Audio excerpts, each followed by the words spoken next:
have two software demonstrations. The first one is by Henning Úlfarsson, algorithms for discovering and proving theorems of novel permutation patterns. Thank you.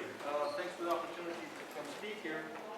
As you see, this is joint work with Henning Úlfarsson, who couldn't be here, and I'm going to focus on the discovering part of this work. So, the origin of what I'm doing here comes from a talk by Sarah Billy in 2011, where she posed this question at the end of her talk.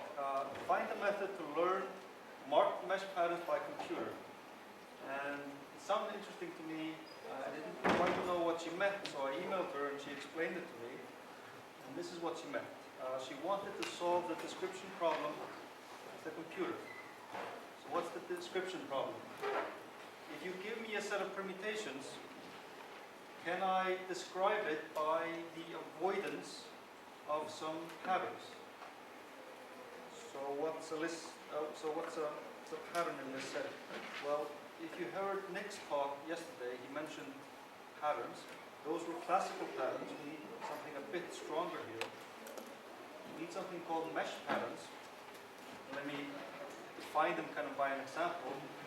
We'll start with the permutation 3, 1, 5, or 2, and like Nick, I'll draw it like this on a grid. The meaning of the picture is as follows. So 3 is the first letter in the permutation. So the first dot will have height 3. Then we have a 1 in the permutation. The next dot is at height 1, and so on. Next comes to 5. And now let's look at this mesh pattern. If we want to find this mesh pattern inside this permutation, the first thing I'll need to do is find a subset of dots in here that looks like the pattern, have the same relative order. And these 3 here will do just fine, because you see the dots in the pattern have the biggest one in the middle, same is true here, the smallest one is on the right, and then you have a medium guy on the left. But what about the stripes over there? Well, the meaning of that is you want the same region in the permutation to be empty. There should be no extra dots hiding in this region. That's the meaning of the shape. Okay, so now I think we can do a demo. And you can download everything I'm using here from my website. You don't need to remember the link. If you just Google my name, you should find it pretty easily. It gives you a bunch of files in a zip folder, and it points you to some more information in an archive paper. And down here it even has a small tutorial. Let's see what this thing can do. So you start by loading a bunch of files. One of these is this one called examples. I'll show you what it looks like. It contains a bunch of predetermined examples that you can play with. Let's see some of them. In this field, you kind of must start with looking at stack sortable permutations. So let's look at them first. They live in group number 3, and they're example 1. And let's create those of size 7 that are stack sortable. I'll call those the good permutations. And I also want to keep track of the complement, and I'll call those the bad permutations. Let's create those. You'll see some familiar numbers here. These are the Catalan numbers. And you might know the answer we're looking for. We want to find a single classical pattern of length 3. Let's say we didn't know that. Let's tell the algorithm to look for patterns up to length 5. Takes a short while. Now this first step is looking at the stack sortable permutations and is figuring out, okay, what patterns are allowed. And now the next step will derive the forbidden patterns from the allowed patterns. And it should spit out at the end a single classical pattern 2, 3, 1 at the end. If you don't really trust what's going on here, there's kind of a sanity check here. Let's see, and everything is fine, at least up to line 7. So that's kind of this was computed from the data up to length 7? Yes. In fact, I think you only need to go up to length 3 to see what's going on here. This is a very simple set of permutations. So let's look at something a bit more complicated. good thing to do after you looked at the stack sortable permutations are the west two stack sortable permutations. Those are the permutations you can sort by passing them twice through a stack. Their example number 2 in the same group. Create them up to length 7 and see what the allowed patterns are. Slightly longer because we have a more complicated set. And now derive the forbidden patterns from there and then draw them. And you get actually the correct statement if you don't slide this window too far. It's not supposed to be there. It isn't incorrect, it's just redundant. And there's a way around that. If you go slightly further down, you can ask it, is there a subset of the patterns we found that suffices? And here we'll ask for a subset of size 2, and it should figure out for us that yes, there is a subset of size 2 that will suffice. Just those size 4 patterns are enough. So you can kind of clean up redundancies if they appear. Okay, let's look at some more examples. Something to do with group theory for people who like algebra. This is probably the most famous subset of permutations. If you like group theory, it's a dihedral group. See, it lives in group 6, example number 4. Create them up to length 7. What are you creating? I'm just putting the permutations will live in the dihedral group into a set, which I then throw into the algorithm. So these are the symmetries of the foregon, written down as permutations. And see if they're defined by patterns.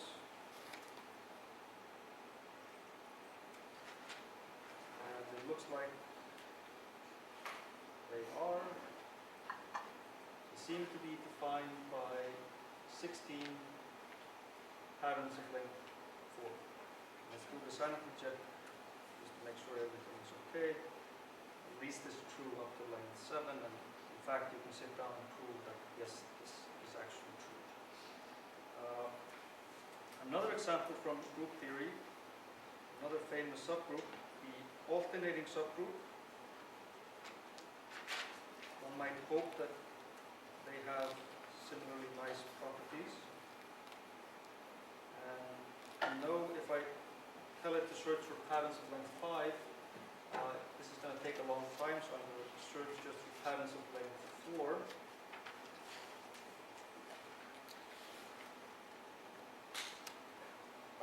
Even that takes a bit of time.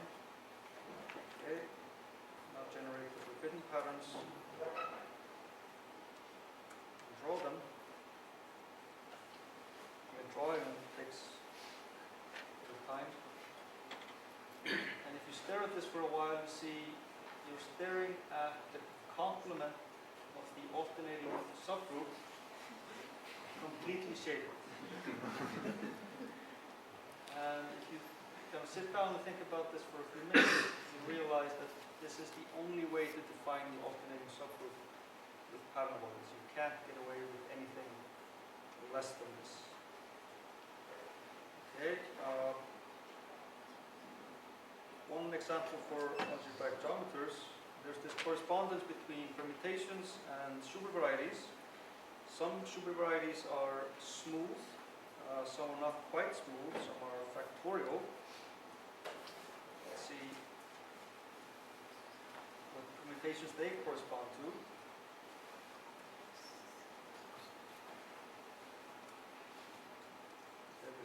Right, we should get 2 patterns of length 4, yes, with a single shading here, and then one should be just the 1, 2, 3, 4 pattern, so that's good. Now this wouldn't really be much fun if you could only play with examples that I created. So yesterday I heard a talk about Schubert polynomials, which I hadn't worked with. So I googled Sage, which is the programming language behind the algorithm. And Schubert polynomials, it turns out someone has actually implemented Schubert polynomials. So let's try to see if we can do something interesting with Schubert polynomials. The first thing you need to do is you need to create this Schubert polynomial ring. Call it something, let's call it capital X. And then you can give it a permutation and it calculates the polynomial for you. Now, I might offend someone, but I've never worked with these polynomials before, so I don't really know what interesting questions to ask of them. Maybe one cares about degrees of the variables. So, for example, the first variable has highest power 3 here, that's why you get 3 here. And maybe we only want to see the permutations that have a Schubert polynomial where the degree of x0 is exactly 1. Maybe that's an interesting subset, I don't know. The way to ask the algorithm for that subset of permutations is just to define that as a property. So you define this as a lambda function, takes a permutation, calculates the Schubert polynomial, and looks at the degree of x0. And you want this to be equal to 1. Let's create these permutations up to like 7. Turns out there are not too many, but quite a few actually. Let's see if they give you some interesting patterns. There's a count of the patterns. Let's draw them. Here we go. Okay, so this apparently is forbidden. 3 to 1 is forbidden. What is this?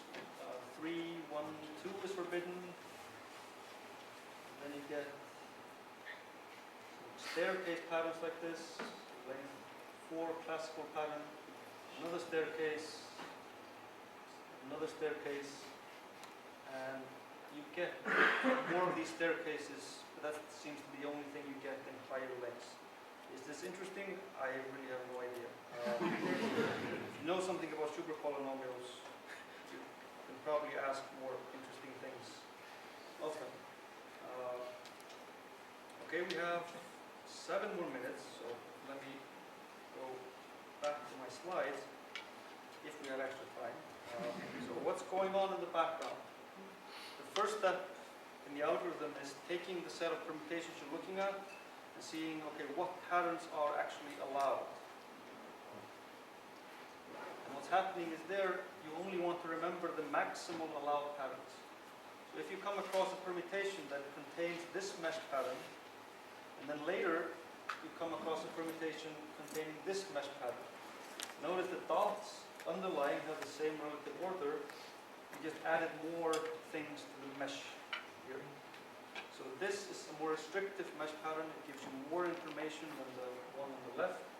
So to save space, you throw away the old one. That's what's happening in step 1. Saving the maximal allowed patterns. Step 2, you need to figure out the forbidden patterns. You can't really look through all possibilities for mesh patterns because the search space is just ridiculous. It's n factorial times 2 to the power n plus 1 to the power 2. So it's just ridiculous. Now, you want to figure out the forbidden patterns using the information of the allowed patterns. So say these 2 patterns are allowed. We'll generate from these 2 forbidden patterns that kind of break the allowed patterns. These 2. Why? Just put a shaded box that breaks both of them, both of the allowed patterns on the left. Why does this break both on the left? Because the shading here is outside of the shading over there. Let's say you shade here, then you're outside of the shading of the pattern on the left, and then you need to add this shading as well to break the other allowed pattern. So the algorithm, given those allowed patterns, will generate these forbidden patterns. And only generates the minimal ones. The cleanup step to clean up redundancy. It's basically, that's really faded, sorry. So that's supposed to be a pattern of size 1 with a single shading, and that's a size 2 pattern. The algorithm will throw away the bigger pattern because any permutation containing the bigger pattern also will contain the smaller pattern. So you can throw away that kind of stuff. But for complicated examples, there is still way too much redundancy. For example, if you know about the meander permutations, you get thousands of patterns in the output, and you need some automatic methods to throw away the redundant stuff, but I have no idea of how to do that efficiently. That's kind of where we stand now. Future work, we need a better way to perform the cleanup. If you know something about mesh patterns, you might know about decorated patterns. They're even more powerful. It would be very nice if we could teach this algorithm to learn them as well. Maybe a probabilistic version is better, or kind of a machine learning version that only looks at a subset of the permutations. And maybe we can make proof theorems instead of just giving conjectures like I've shown you. For example, if you know ahead of time, the property I'm looking at is defined just by patterns of size, say, 5. If you can find those patterns with this algorithm of the size 5, then this becomes a theorem proof. But usually you don't know the lengths of the patterns a priori. So you just get conjectures and you need to do some actual work yourself. That's it. Thank you.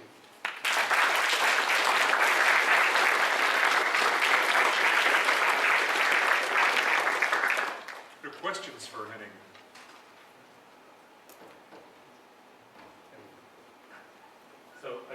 So does it prove theorems for you at all? That's what I mean, I if- thought, like, because in the title, I thought it sounded like there was certification. Yeah, so that's for a subset of the things we can look at. For example, the first 2 cases we looked at for the stack sortable and the West 2 stack sortable, we have different algorithms for proving those cases and also similar cases.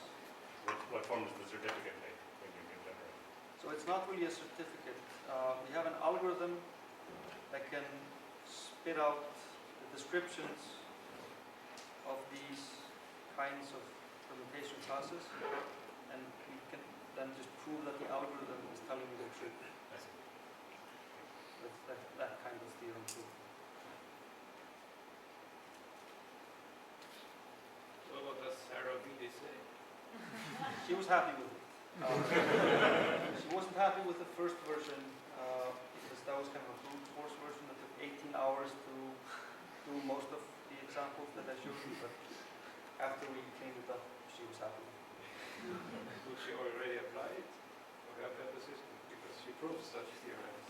They have a Schubert variety, which is yeah. what kind of smoothness to test. She used it for KBS before. Okay. Yeah. So yes.